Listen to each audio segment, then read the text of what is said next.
안녕하세요. 반갑습니다. 사랑의 교회 2021년 성금요 예배에 오신 모든 성도님들을 그리스도의 사랑 안에서 진심으로 환영합니다. 오늘 성금요 예배를 드리는 우리 모두 위에 하나님의 한결같은 은혜와 평강이 하늘로부터 풍성히 부어주시기를 간절히 바라고 기도합니다. 예배를 시작하면서 주기도문으로 주님의 나라를 기원하며 찬양하겠습니다. 우리 예배 가운데 우리의 모든 걸음걸음마다 하나님의 나라가, 하나님의 뜻이, 하나님의 통치가 이루어 주시옵소서. 이러한 믿음의 고백으로 함께 찬양하겠습니다.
이제 우리 함께 진심으로 서로를 향하여 이 예배를 통하여 부어주실 하나님의 사랑과 축복을 선포하겠습니다.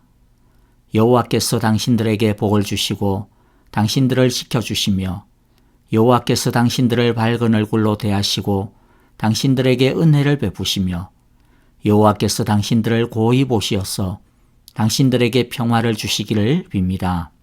아멘. 이제 우리 마음을 모아 합심으로 기도하는 시간을 갖겠습니다.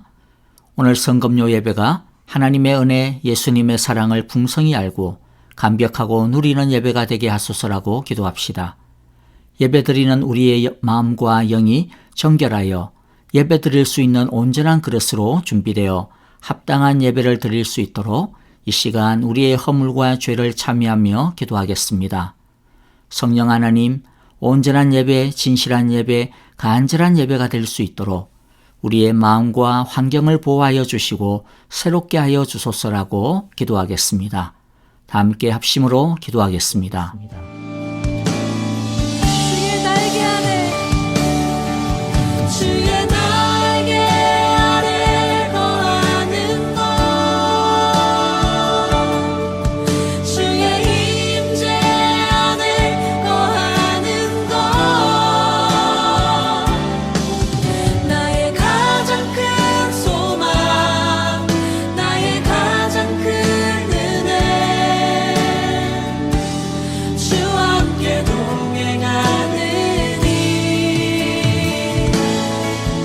주의 날개 아래 거하는 것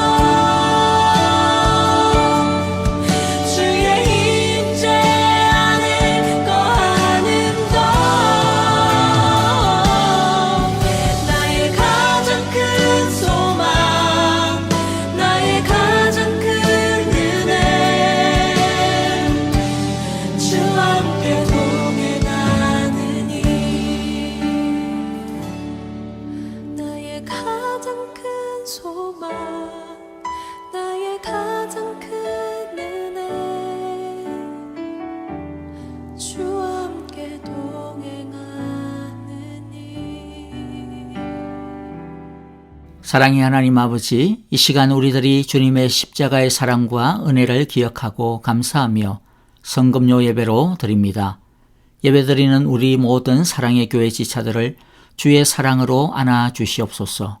오늘 예배를 통하여 자기 아들을 아끼지 아니하시고 우리 모든 사람을 위하여 내어주신 하나님 아버지의 놀라운 희생과 사랑을 온전히 깨닫고 감사할 수 있도록 성령 하나님, 우리의 심령을 옥토와 같게 하여 주시옵소서.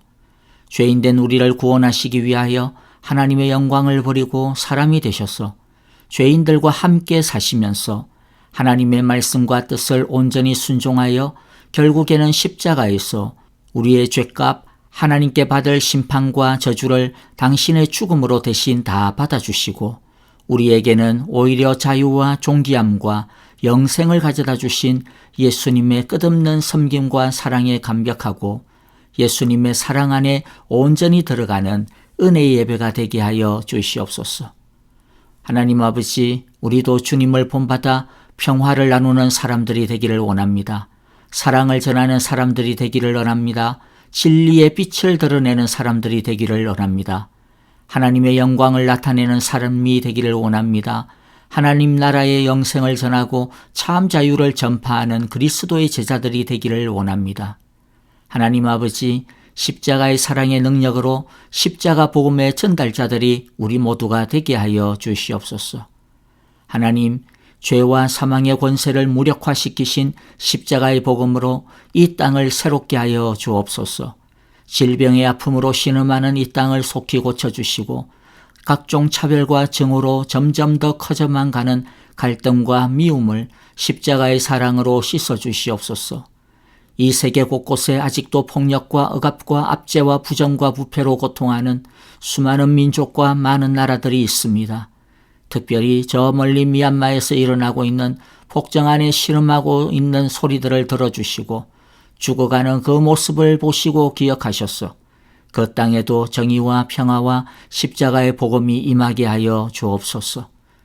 또한 안전을 위협받고 있는 많은 선교사님들과 선교지의 성도들과 교회를 긍휼히 여겨 주시옵소서. 독재 권력 아래서 빛과 진리가 무엇인지 모른 채 소경처럼 살아가고 있는 우리의 사랑하는 북녘의 동포들도 불쌍히 여기시며 십자가의 복음으로 그 땅을 자유롭게 하옵소서. 주님의 십자가의 복음이 2000년의 역사 속에서 살아 역사하여 고요한 아침의 나라까지 비추어 우리에게까지 자유와 영생을 가져다 주었음을 감사합니다. 하나님 아버지, 복음의 운동력이 주님 오시는 그날까지 이 세상을 우리를 더욱 새롭게 하여 주시옵소서. 예배의 시작입니다. 어디서 예배를 드리든지 살아계신 하나님 앞에서 입을 크게 열어 찬양하게 하시고 온 마음으로 부르짖게 하시고 눈과 귀를 열어 하나님의 말씀이 선포될 때 주를 보는 시간 되게 하여 주옵소서. 예배를 통하여 육신이 연약한 자들에게 건강의 축복을, 마음이 상한 자들에게 희락과 평화와 안정을, 삶과 생활의 문제들로 근심 걱정 아래에 매여 있는 자들에게는 푸른 초장 쉴만한 물가로 인도하시는 은혜를 주시옵고 간절한 기도의 제목을 가지고 기도하는 모든 우리 주님의 자녀들에게는 때에 가장 맞는 하나님의 최고의 최선의 응답과 인도하심을 얻게 하여 주시옵소서. 이 모든 말씀 십자가에 달리신 만왕의 왕이신 예수님의 이름으로 기도하옵나이다. 아멘. 이제 우리 함께 십자가의 그 사랑과 은혜를 찬양하겠습니다. 찬송가 144장 예수 나를 위하여 십자가를 질 때와 찬송가 149장 주 달려 죽은 십자가 두 찬양을 드리겠습니다. 우리 모두 온 마음과 힘을 담아 큰 목소리로 찬양하겠습니다.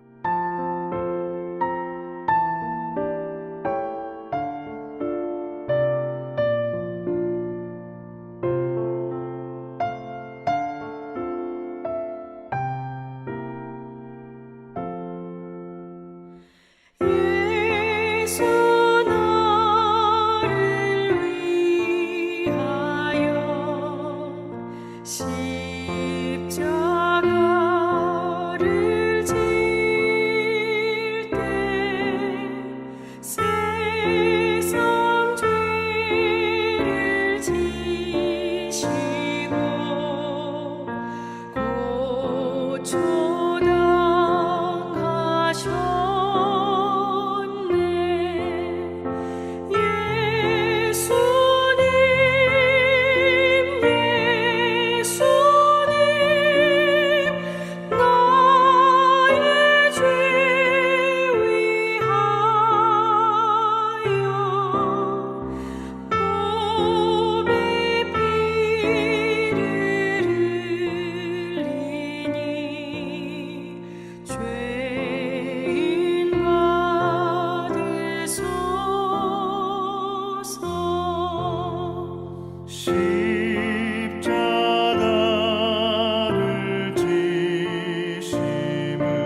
반갑습니다. 성금요 예배에 오신 모든 분들 진심으로 환영합니다.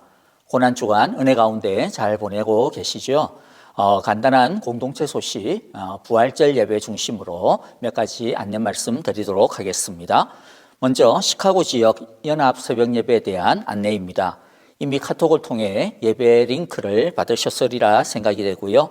이번 주일 오전 6시에 유튜브를 통하여서 예배를 드립니다. 많은 은혜가 있으시기를 바랍니다. 그리고 시카고 지역 연합 새벽 예배의 헌금에 대한 부분을 좀 강구를 드려야 될 것 같습니다. 이번 연합 새벽 예배는 팬데믹으로 인하여서 어려움을 당하고 있는 우리 시카고 지역의 여러 연약한 교회들을 돕고 섬기는 데 사용되어질 예정입니다. 우리 교회도 작지만은 함께 동참할 예정이고요. 그리고 혹시라도 개인적으로 동참하기를 원하시는 분들 적극적으로 많은 관심과 또 참여를 바랍니다. 여러분들께서 많이 협조해 주시기를 바랍니다. 부활절 예배에 대한 안내입니다. 이번 주일은 부활절인 거 다 아시죠? 그래서 동일하게 온라인과 대면 예배 이렇게 두 가지로 예배를 드리게 되겠습니다.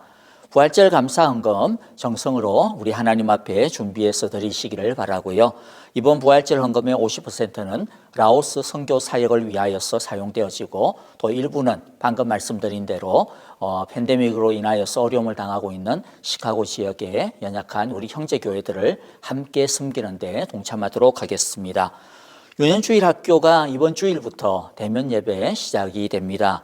학부모님들께서는 다 아시겠지만은 주일날 참여하기를 원하는 아이들 사전 예약 필수라는 거 기억하시고 우리 전도사님께 꼭 연락해 주시기를 바랍니다. 자, 이제 성금요 예배해 주시는 우리 하나님의 말씀을 이제 같이 읽도록 하겠습니다. 오늘 말씀은 마태복음 27장 45절부터 56절까지의 말씀입니다. 저와 여러분들 한 절씩 나누어서 교독하도록 하겠습니다. 제가 먼저 46절을 읽겠습니다. 낮 12시부터 어두움이 온 땅을 덮어서 오후 3시까지 계속되었다. 3시쯤에 예수께서 큰 소리로 부르시져 말씀하셨다. 엘리 엘리 라마 사막다니, 그것은 나의 하나님 나의 하나님 어찌하여 나를 버리셨습니까? 라는 뜻이다. 거기에 서 있는 사람들 가운데 몇이 이 말을 듣고서 말하였다. 이 사람이 엘리야를 부르고 있다. 그러자 그들 가운데서 한 사람이 곧 달려가서 해면을 가져다가 신 포도주에 적셔서 갈대에 꿰어 그에게 마시게 하였다. 그러나 다른 사람들은 어디 엘리야가 와서 그를 구하여 주나 두고 보자 하고 말하였다. 예수께서 다시 큰 소리로 외치시고 숨을 거두셨다. 그런데 보아라, 성전 휘장이 위에서 아래까지 두 폭으로 찢어졌다. 그리고 땅이 흔들리고 바위가 갈라지고 무덤이 열리고 잠자던 많은 성도의 몸이 살아났다. 그리고 그들은 예수께서 부활하신 뒤에 무덤에서 나와 거룩한 도성에 들어가서 많은 사람에게 나타났다. 백부장과 그와 함께 예수를 지키는 사람들이 지진과 여러 가지 일어난 일들을 보고 몹시 두려워하여 말하기를 참으로 이분은 하나님의 아들이셨다 하였다. 거기에는 많은 여자들이 멀찍이 지켜보고 있었는데 그들은 예수께 시중을 들면서 갈릴리에서 따라온 사람들이었다. 그들 가운데는 막달라 출신 마리아와 야고보와 요셉의 어머니 마리아와 세베대의 아들들의 어머니가 있었다. 아멘. 예수님께서 십자가에 죽으신 그날 그 시간을 잠시 구성해 보도록 하겠습니다. 예수님은 이른 새벽 겟셋마네 동산에서 붙잡히셨죠. 그리고 대제사장 가야바의 집에서 개최가 되어진 유대 사내들인 공회에서 신성 모독죄로 고발을 당하시고 그런 다음에 십자가형으로 죽이고자 하는 이 대제사장들과 장로들의 계획에 의하여서 총독 빌라도의 법정에 서게 됩니다. 아침 일찍 열려진 빌라도의 신문과 그리고 판결을 거쳐가지고 오전 9시에 골고다 언덕에서 십자가에 못 박히시고 달리셨습니다. 그리고 12시가 되었을 때에 오늘 말씀대로 갑자기 어두움이 온 땅에 덮기 시작했고 그 어두움은 예수님께서 숨을 거두시던 오후 3시경까지 지속이 되었습니다. 그렇게 보면 예수님은 오전 9시부터 오후 3시까지 총 6시간 십자가에 달리시고 운명하신 것입니다. 이것은 십자가의 형을 받은 사람치고는 굉장히 짧은 시간 만에 숨을 거두신 것입니다. 예수님은 6시간 동안 십자가에 달리시면서 우리가 잘 아는 7개의 말씀을 남기셨는데요. 우리는 그것을 가상칠언, 즉 십자가 위에서의 7말씀 이렇게 부릅니다. 첫 번째 말씀은 누가복음 23장 34절에 있는 아버지 저 사람들을 용서하여 주십시오. 저 사람들은 자기네가 무슨 일을 하는지를 알지 못합니다 라고 하는 용서의 기도였고요.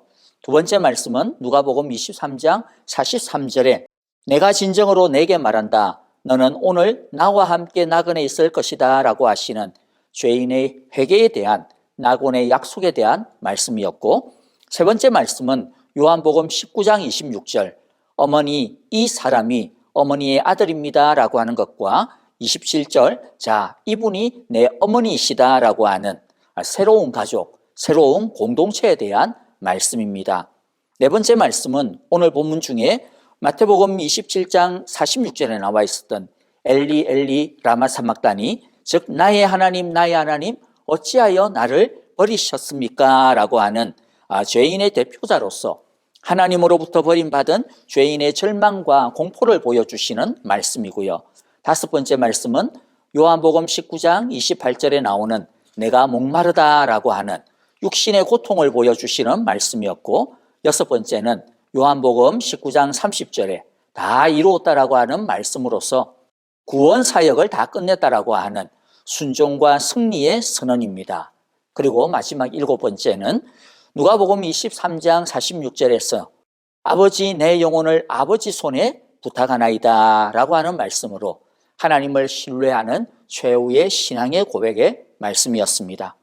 오늘 본문에 보면 네 번째에 해당되어지는 말씀하고, 그리고 말씀의 내용은 나오지 않지만은 여섯 번째와 일곱 번째에 해당되어지는 구절, 사실 다섯 번째도 이제 좀 해당이 되어지는 구절이 있기는 해요. 자, 그런데 우리가 이 두 구절을 통하여서 중심으로 예수님의 십자가의 죽음의 의미에 대해 함께 은혜를 나누기를 원합니다.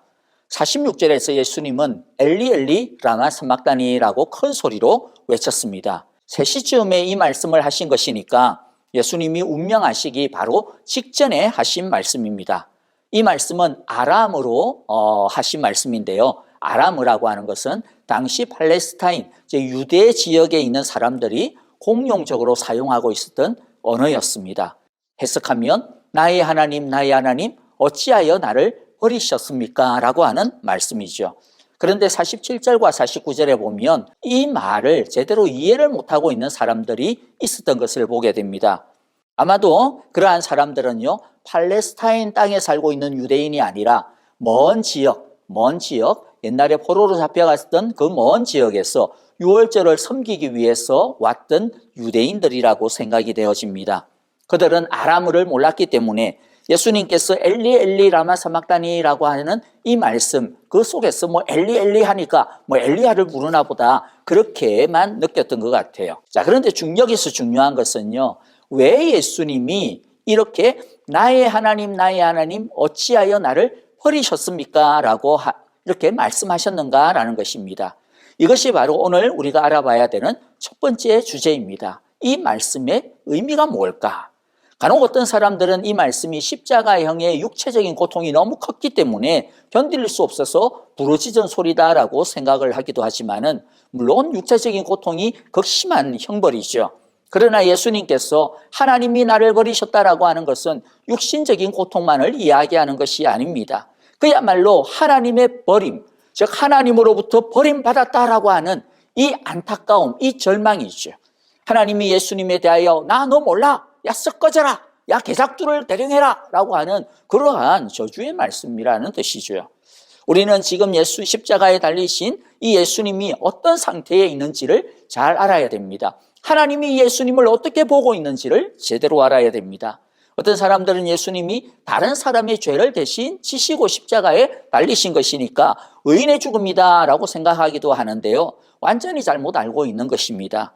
예수님의 그 행동을 의인의 행동일지 모르지만은, 그러나 예수님은 지금 의인으로 십자가에 달려 있는 것이 아니라는 것입니다.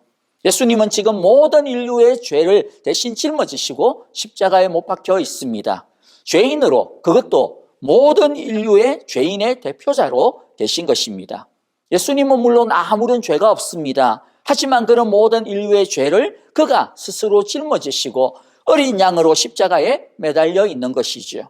그러니까 예수님에게는 지금 모든 인류의 죄뿐만 아니라 과거와 현재와 미래에 오고 올 모든 인류들, 그리고 그들의 모든 죄, 과거와 현재와 미래의 모든 죄가 예수님에게 씌워져 있는 것입니다.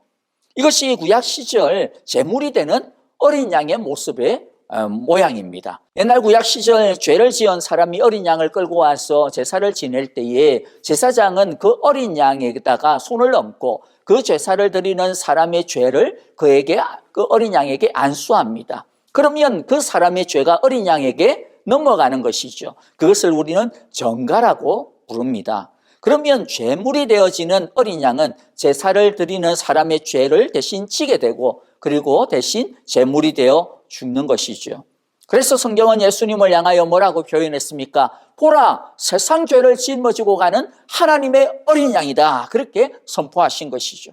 우리 입장에서는 예수님이 내 죄를 대신 지시는 의인으로 여겨질지 모르지만은, 그러나 하나님이 예수님을 바라보실 때는 무엇으로 보는 거예요? 죄를 짊어지고 있는 어린 양으로, 죄덩어리로 본다라는 것입니다. 죄인 중에 죄인으로, 진노의 대상으로 보는 것이죠. 그런데 제가 왜 죄덩어리, 죄인 중에 죄인 그래 놓고 난 다음에 죄의 진노의 대상, 하나님의 진노의 대상이라고 연결해서 말하는 것일까요?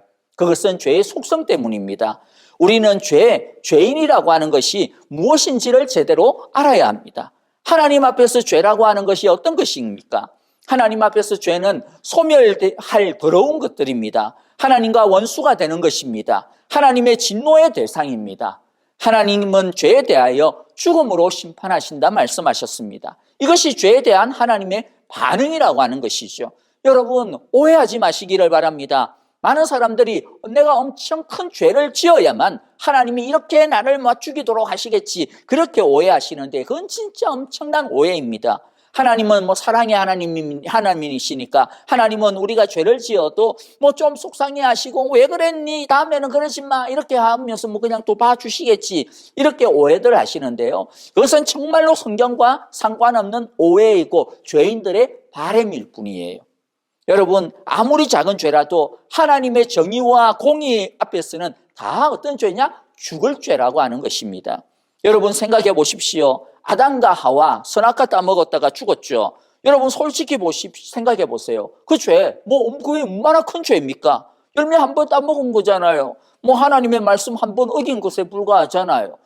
아담과 하와가 살인죄를 지었습니까? 아니면 남의 것을 훔치기를 했습니까? 아니면 강도짓을 했습니까? 그런데 그 죄에 대한 하나님의 벌이 무엇이었습니까? 죽음이었어요. 에덴에서 쫓겨나는 것이었습니다. 왜 그런 벌을 받아야 됩니까? 우리가 생각할 때는 그냥 선악과 하나인데 죄에 대하여 하나님이 세우신 법, 원칙이 바로 죽음이기 때문에 그렇습니다. 아무리 작아 보이는 죄라도, 선악과를 따먹는 것처럼 별것 아닌 것처럼 같아 보이는 죄라도 모든 죄의 벌은 똑같은 거다라는 것입니다. 모든 죄의 결과는 죽음이야, 진노야, 심판이야 라고 하는 것이 하나님의 법인 것입니다. 여기서 죽음이라고 하는 것은요, 단순히 인간의 육신적인 죽음을 의미하는 것이 아닙니다. 가장 기본적이고 중요한 본질적인 죽음은 하나님의 영적인 생명으로부터 끊어지는 것을 이야기합니다. 하나님의 사랑과 평화와 능력이 다 끊어지는 것이죠. 그래서 자기 힘으로만 살아가는 것, 그랬기 때문에 그 결과가 무엇이냐? 영적 죽음의 결과가 무엇이냐면 육신적인 죽음으로 나타납니다. 육신적인 죽음은 이 사람이 영적으로 죽었구나라고 하는, 하나님으로부터 버림받았구나, 하나님의 저주를 받았구나라고 하는 증거인 것입니다.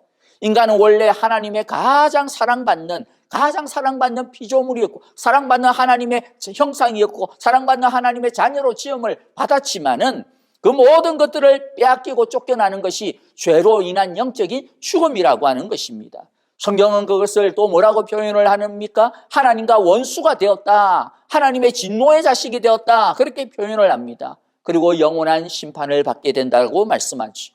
지금 예수님께서 저 울부짖는 엘리 엘리 라마 사막단이라고 하는 그 말씀은 자신이 뒤집어쓴 모든 인류의 죄로 인하여서 자신이 그렇게 사랑하는 아버지 하나님으로부터 쫓겨나고 있는 그 저주받은 자의 절규인 것입니다. 버림받은 자의 통곡인 것입니다. 그가 진심으로 고통하고 있는 것은 육신의 고통이 아닙니다. 하나님으로부터 버림받은 하나님의 심판대에서 저주받고 있는 자의 고통인 것이지요. 그러므로 우리가 알아야 될 것이 무엇이 있을까요? 첫 번째는요, 예수님께서 죄에 대하여서 이렇게 무서워하고 두려워하고 벌벌 떨듯이 우리도 죄가 얼마나 무서운지를 제대로 알아야 합니다. 우리가 죄에 대하여서 너무나도 피상적으로 알고 또 너무 대수롭지 않게 생각하기 때문에 죄를 짓는 것에 대해서 얼마나 많이 우리가 둔감해져 있고 별일 아니라고 한 듯이 그렇게 가볍게 처신하고 있는지 모릅니다. 그런데 우리가 죄에 대하여 둔감하면요, 처신하면 아무 일이 안 일어나는 것이 아닙니다. 그렇게 죄가 우리의 양심 위에 계속 쌓이다 보면 어떤 일이 일어납니까? 결국 손해를 보는 것은 우리 자신입니다. 어떤 손해가 있습니까? 이사야서 59장 1절과 2절에 보니까 주님의 손이 짧아서 구원하지 못하시는 것도 아니고 주님의 귀가 어두워서 듣지 못하시는 것도 아니다. 사람들이 하나님 구해 주십시오, 도와주십시오, 우리를 보호하여 주옵소서, 우리를 회복시켜 주옵소서 그렇게 부르짖고 하는데도 불구하고 구원이 없고 회복이 없고 아무런 응답이 없는 이유가 뭐냐? 그 이유가 뭐라고 이야기합니까? 오직 너희의 죄악이 너희와 하나님 사이를 갈라놓았고 무엇이요? 죄악이라는 것입니다. 그 죄가 우리와 하나님 사이를 갈라놓았다라고 이야기하죠. 그리고 그 죄 때문에 그 다음에 두 번째 뭐예요? 주님께서 우리로부터 너희에게서 얼굴을 돌리신다라고 말씀하시죠. 그래서 너희의 기도를, 너희의 말을, 너희의 소리를 듣지 않으신다 이야기합니다. 그러므로 우리는 이 예수님의 절규, 하나님 나의 하나님 나의 하나님 어찌하여 나를 버리셨나이까라고 하는 이 절규를 통하여서 우리를 뒤덮고 있는 이 죄의 무서움을 좀 제대로 알고, 그래서 우리도 작은 죄라도 이 예수님처럼 아파하고 고통하고 정말로 몸부림치는 그러한 신앙인이 되어야 될 것입니다. 두 번째 우리가 알아야 하는 것이 무엇입니까? 예수님의 사랑과 은혜가 얼마나 대단한지를 우리는 제대로 알고 제대로 느낄 줄 알아야 될 것입니다. 여러분, 예수님께서 자신이 세상 죄를 짊어지고 많은 사람들의 모든 자들의 그 죄를 대신 짊어진 하나님의 어린 양으로 십자가에 못 박히게 되어지면 이 죄로 인하여서 이렇게 하나님으로부터 버림받게 될 것이다 라고 하는 것을 알았을까요? 몰랐을까요? 당연히 알았죠. 왜 모르겠습니까?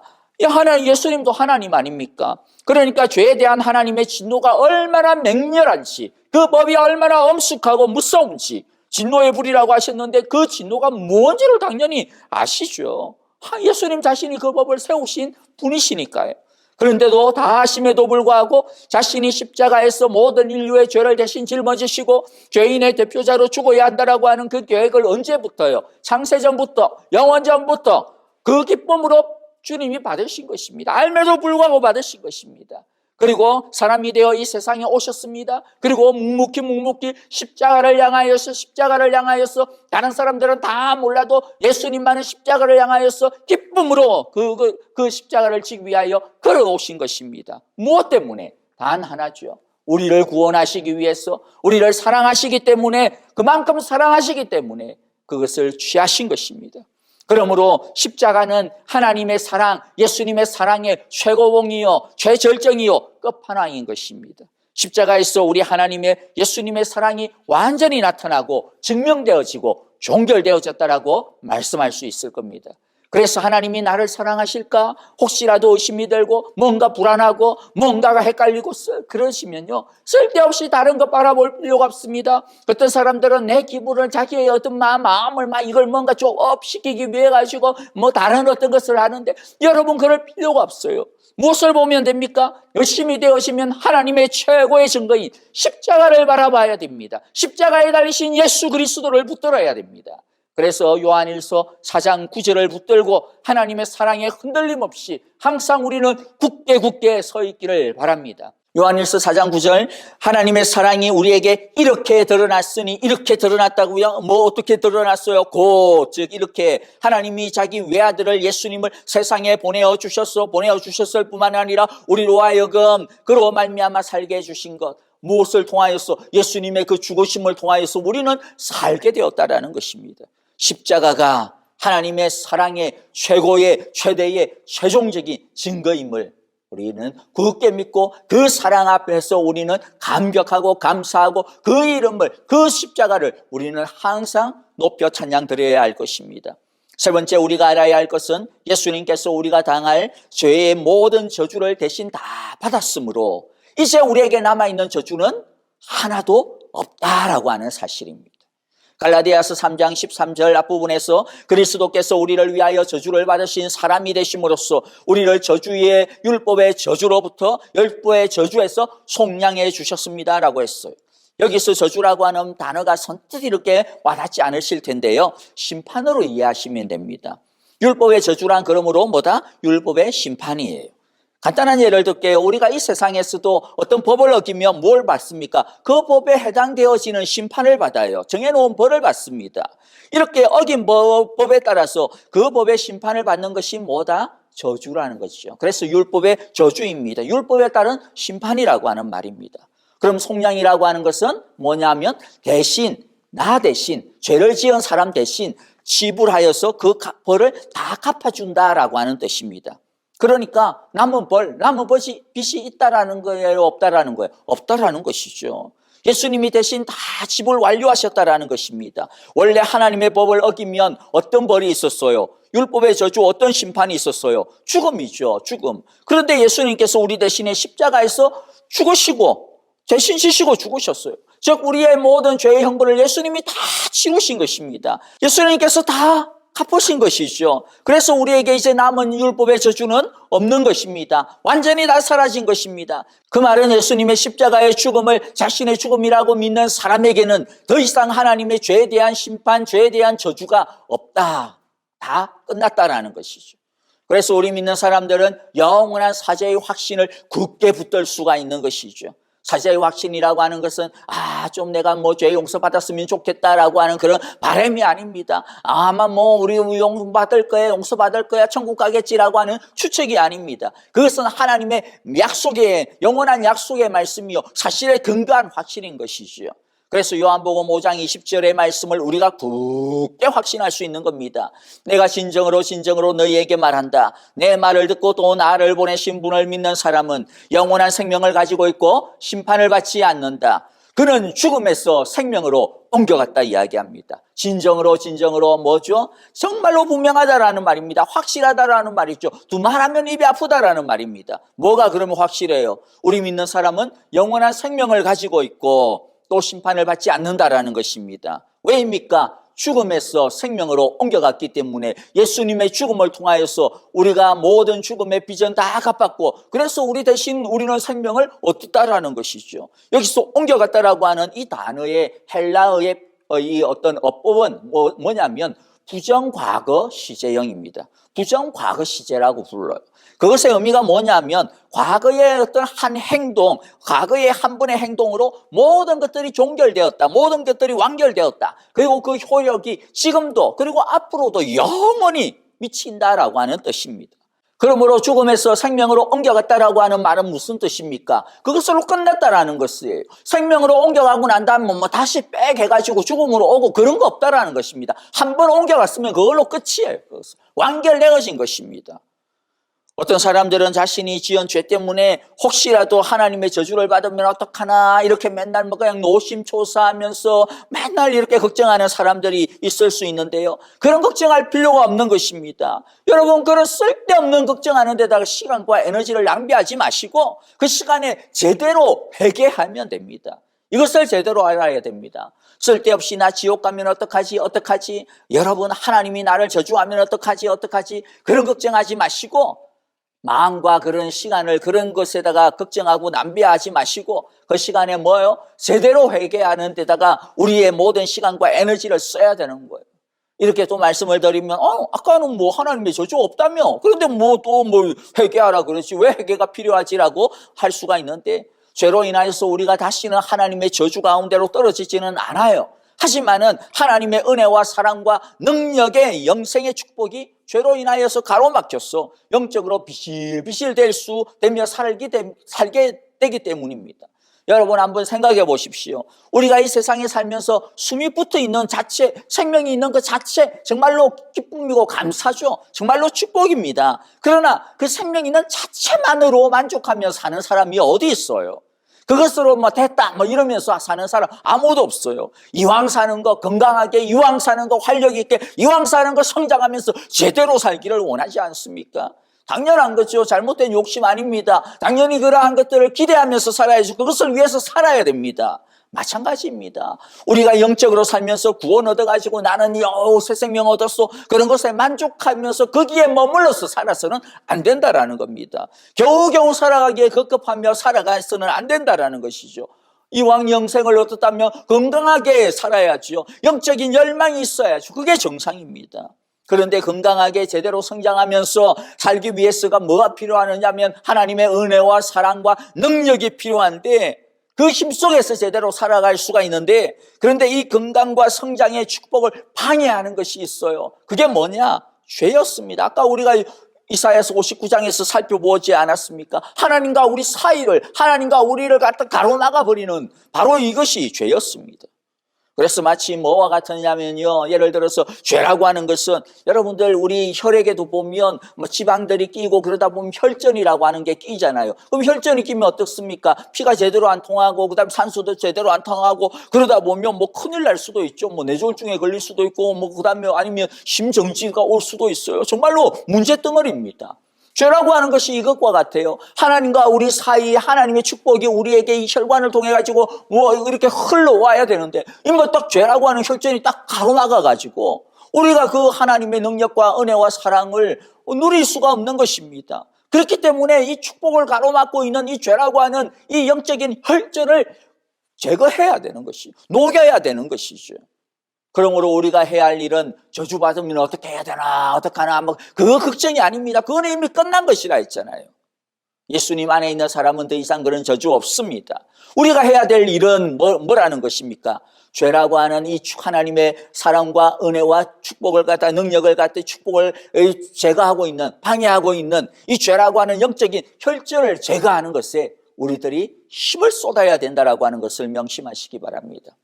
크게 두 번째로 우리가 50절에 보면 예수님이 마지막에 큰 소리를 지르시고 운명하셨다라고 했는데 사도 마태는 여기에서 어떤 말씀을 하셨는지 그것을 굳이 말씀을 하지 않아요. 왜냐하면 뒤에 나오는 두 가지의 증거를 통하여서 이미 보여주기 때문입니다. 그런데 요한복음에 보면 이 말씀이 뭐였다고요? 다 이루었다. 다 이루었다. 그런 다음에 아버지여 내 영혼을 부탁합니다. 맡깁니다. 그렇게 하는 말씀이었어요. 다 이루었다라고 하는 거, 뭘 다 이루었다라고 하는 겁니까? 예수님 자신의 순종과 십자가에서의 죄인의 대표자로서 모든 인류의 모든 죄를 대신 지시고 죽으심으로써 성삼위 하나님 안에서 영원전부터 구원하시고 계획하신 죄인을 구원하기 위한 구원의 계획을 완성했다, 완벽하게 다 성취했다라고 하는 말씀인 것이죠. 그것이 맞다는 것을 우리가 어떻게 확인할 수 있느냐? 마태는 두 가지 사건을 우리에게 보여주고 있습니다. 하나는 뭐냐면 51절에 나오는 말씀인데요. 예수님이 죽으실 때 어떤 일이 벌어졌느냐면 성소의 휘장이 위에서부터 아래로 그냥 두 쪽으로 쫙 나눠져 딱 갈라져 버렸다라는 것이죠. 완전히 찢어져서 갈라졌어요. 이것이 무엇을 의미하는지 히브리서 10장에서 말씀하고 있는데 19절 20절에서 이렇게 말씀하고 있습니다. 그러므로 형제자매 여러분, 우리는 예수의 피를 힘입어서 담대하게 지성소에 들어가게 되었습니다. 예수께서는 휘장을 뚫고 우리에게 새로운 살 길을 열어주셨습니다. 그런데 그 휘장은 곧 그의 육체입니다. 성전 안에 있었던 이 성소의 휘장이라고 하는 것이 있었는데 이 휘장은 이 휘장을 넘어서 함부로 하나님의 그 지성소 안으로 들어갈 수가 없었어요. 오직 대제사장 한 사람.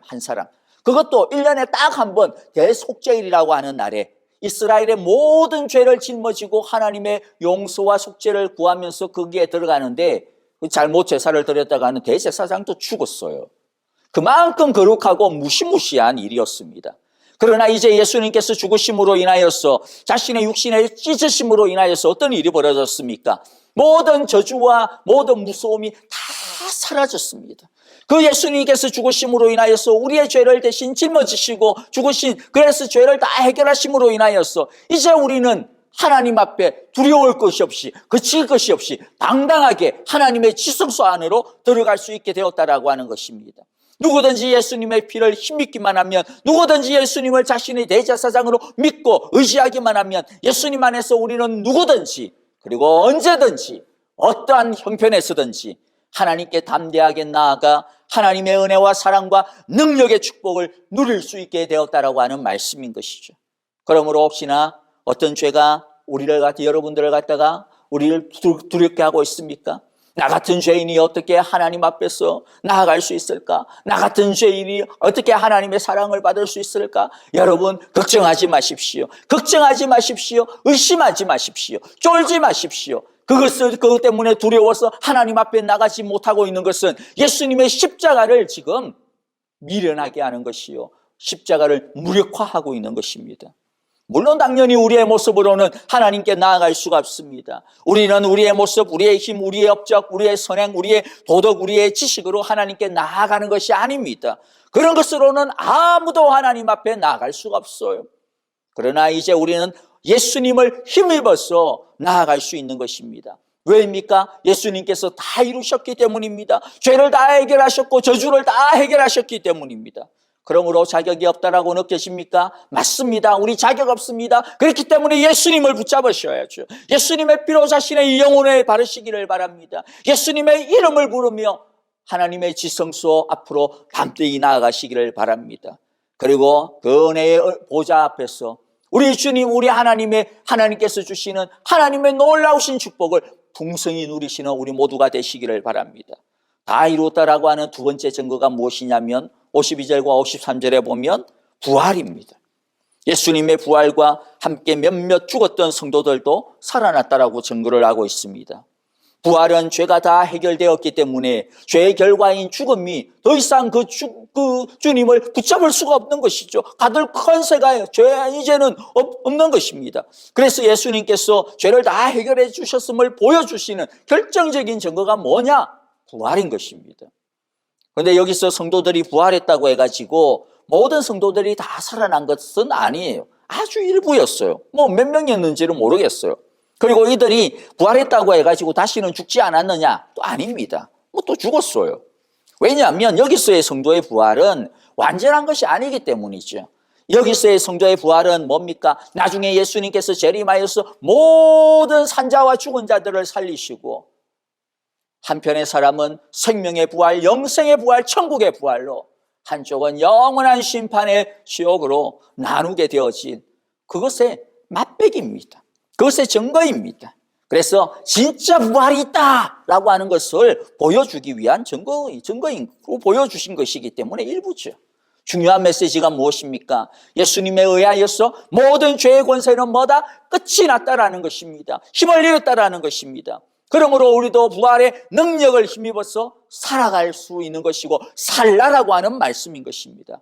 여러분, 우리의 삶이 아무리 어렵고 절망적이어도 죽음에서도 부활케 하시는 능력이 예수님에게 있으므로 그 예수님을 의지하고 붙들고 예수님 안에 있는 우리들은 예수님과 더불어서 두려워할 것이 없음을 명심하시기를 바랍니다. 그러므로 우리는 주님께 부활의 능력으로 주여 우리를 살려주옵소서, 주여 우리를 회복시켜 주옵소서, 주여 우리를 새롭게 하여 주시옵소서라고 믿음으로 날마다 기도하며 나아가야 될 것입니다. 말씀을 마무리하겠습니다.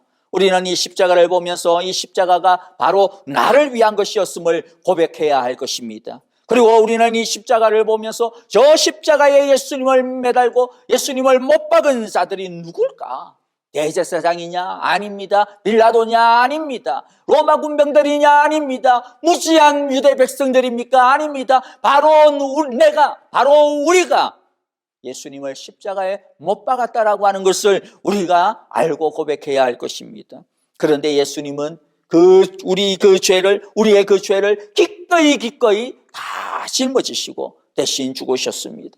예수님은 십자가에 못 박히시고 피 흘리시고 죽으심을 통하여서 우리가 받아야 하는 모든 율법의 저주와 심판들을, 하나님의 심판들을 다 받으시고 우리에게는 저주 대신의 생명을, 저주 대신의 축복을, 저주 대신의 자유함을 우리에게 선물해 주셨습니다. 그러므로 우리는 더 이상 하나님 앞에서 피해 다닐 이유가 없습니다. 하나님으로 향하는, 하나님의 지성소로 향하는 모든 길들이 환하게 열린 것입니다. 우리는 찢기신 예수님의 그 몸을 통하여 그 피를 힘입어 어떤 상황, 어떠한 때라도 담대하게 하나님 앞에 나아갈 수 있게 되었음을 확신하시기를 바랍니다. 그리하여서 하나님이 주시는 때를 따라 돕는 은혜, 때에 맞게 주시는 은혜, 하나님의 사랑과 은혜와 능력의 축복을 누릴 수 있게 되었음을 분명히 확신하시기를 바랍니다. 남아있었던 예수님의 제자들과 예수님의 어머니 마리아와 그리고 다른 여인들의 눈에 비추었던 십자가에 달리신 예수님의 모습은 어떻게 보였을까요? 아마도 분명히 그들의 유일한 소망이었던 것들이, 소망이었던 이 예수님이 사라져가고 있다, 우리의 모든 소망이 끊어지고 있구나라고 그렇게 절망으로 느껴졌을 것입니다. 그리고 이제 그들에게 남은 것이라고는 아무것도 없다라고 하는 그러한 허무와 절망과 좌절뿐이었을 것입니다. 그러나 여러분, 십자가에서 사라진 것은 예수님이 아닙니다. 십자가에서 사라진 것이 무엇입니까? 십자가에서 사라진 것은 예수님께서 해결하여 주신 우리의 죄입니다. 십자가에서 사라진 것은 예수님께서 해결하여 주신 우리의 저주요, 우리의 진노요, 우리의 심판입니다. 여러분, 그러므로 우리는 이 예수님의 십자가를 보면서 이 시간 무엇이라고 고백해야 될까요? 로마의 백부장이 이 예수님을 보면서 뭐라고 고백했습니까? 참으로 이 사람은 하나님의 아들이셨다. 백부장의 고백이 우리의 고백이 되어지기를 바랍니다. 예수님은 저와 여러분의 유일한 하나님의 아들 되십니다. 예수님은 저와 여러분을 하나님과 이어주는 영원한 사닥다리가 되십니다. 이 예수님을 통하여 우리 모두 휘장을 지나 담대히 하나님의 은혜의 보좌 앞으로 때마다 일마다 나아가는 부활의 능력을 믿는 참 믿음의 자녀들, 축복의 자녀들이 다 되시기를 간절히 바라고 축복합니다. 함께 기도하겠습니다. 하나님 아버지요, 오늘 이 말씀을 통하여서 우리에게 십자가에서 이루어 주신 예수 그리스도를 통한 하나님의 놀라운 축복을 우리에게 다시 한 번 더 믿음으로 알고 받아들이고 그 속에서 살아갈 수 있도록 우리에게 은혜 주시니 감사합니다. 예수님께서 십자가에서 흘리신 당신의 피와 죽음을 통하여서 저주 대신의 축복을 우리에게 주신 것을, 하나님 심판 대신에 우리에게 참 자유와 부활의 능력을 우리에게 주신 것을 우리들이 다시 한 번 더 날마다 확신하면서 모든 상황 속에서, 모든 시간 속에서 담대히 예수 그리스도의 피를 의지하여 하나님의 은혜의 보좌 앞으로 나아가서 회복과 부활의 능력을 날마다 체험하며 살아가는 우리 모두 되게 하여 주시옵소서.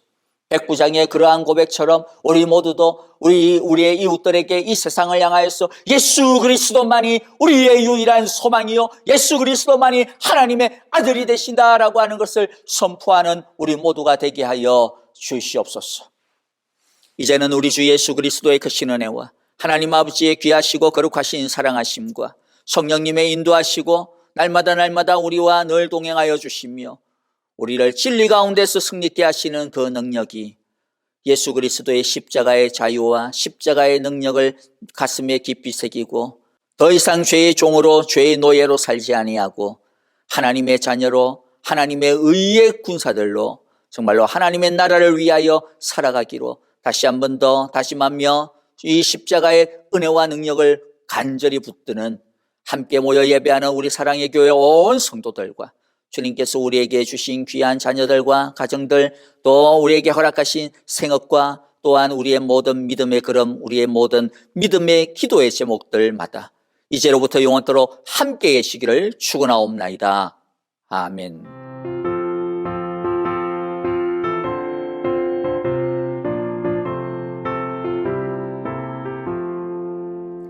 마음에 가득한 의심을 끼치고 지극히 완벽한 마음으로 찬송을 부르는 어린 양 예수의 그 피로 속죄함 얻었네.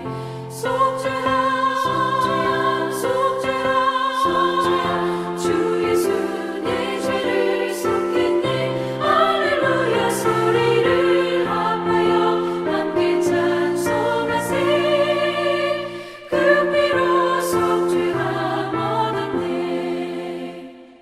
금이나 은같이 없어질 보배로 속죄함 받은 것 아니요 거룩한 하나님 어린 양 예수의 그 피로 속죄함 얻었네. 속죄함 주 예수 내 죄를 속했네. 할렐루야 소리를 합하여 함께 찬송하세. 그 피로 속죄함 얻었네.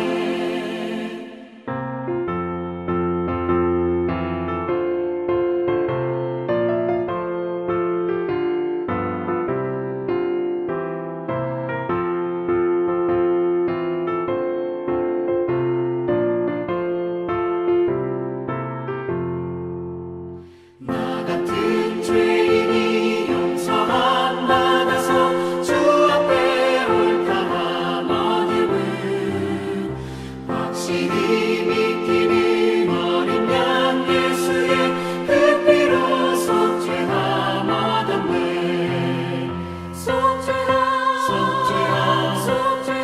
속죄함 주 예수 내 죄를 속했네.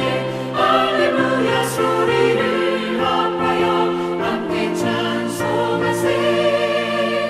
그 피로 속죄함 얻었네. 거룩한 천국에 올라간 후에도 넘치는 은혜의 찬송을 기쁘게 부르는 어린 양 예수의 그 피로 속죄함 얻었네.